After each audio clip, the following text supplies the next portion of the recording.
వాహనాలకు సంబంధించిన ఫిట్నెస్ నియమాలు మరింత కఠినతరమయ్యాయి. పాత వాహనాల వల్ల పెరుగుతున్న కాలుష్యం, భద్రతా సమస్యలను తగ్గించేందుకు ప్రభుత్వం ఫిట్నెస్ పరీక్ష ఫీజులను భారీగా పెంచింది. ఈ మార్పులు కేంద్ర మోటార్ వాహనాల నిబంధనల తాజా సవరణలో ఇప్పటికే అమల్లో ఉన్నాయి.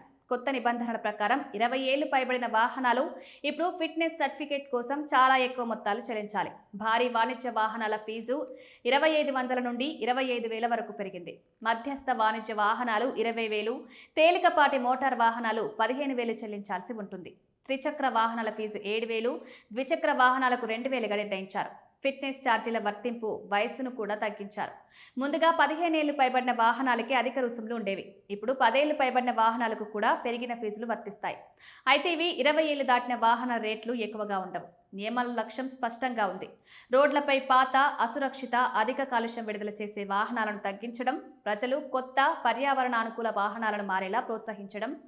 అధికారుల వాహన యజమానులకు సూచిస్తూ ఫిట్నెస్ పరీక్ష బుక్ చేసుకునే ముందు వాహన వయస్సు, వర్తించే ఫీజులు తప్పక తనిఖీ చేసుకోవాలని హెచ్చరిస్తున్నారు. లేకపోతే పెరిగిన ఛార్జీల కారణంగా అనవసర భారం పడే అవకాశం ఉందని సూచిస్తున్నారు.